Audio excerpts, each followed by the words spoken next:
as I said, irresistible, and there was an inevitability about it. And Brian, if they go and do that in every game now in this competition, like simply play the way they did last night, can anybody stop them? Because we've seen season after season, he makes a tactical change. They approached the game in an unexpected way or whatever.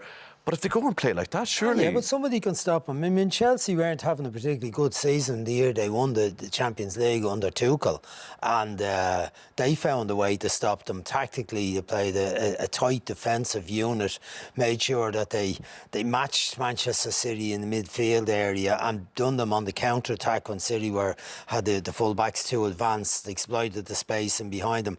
So, any of the teams, I wouldn't say any of the teams are still left in the competition.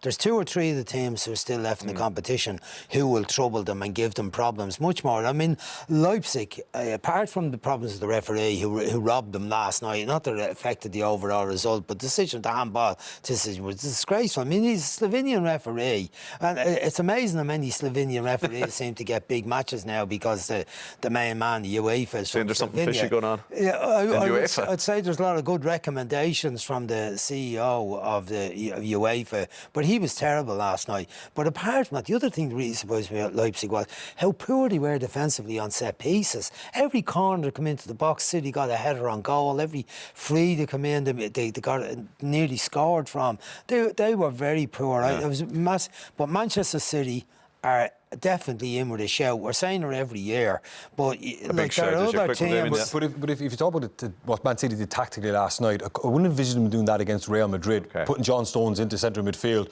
and leaving Vinicius standing on the left touchline on his own. You know, the overload they created in there, and then you see Bernardo Silva drifting almost into a right back, wing back position, and then Kevin De Bruyne made countless those corner runs in between the space because the full back was coming with him.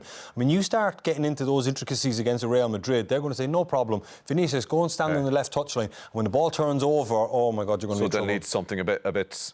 Yeah, don't just isolate it last night and say, oh, they're the best team in Europe, and they'll be able to do that against everyone. They won't. It'll be a different story. Different. Got to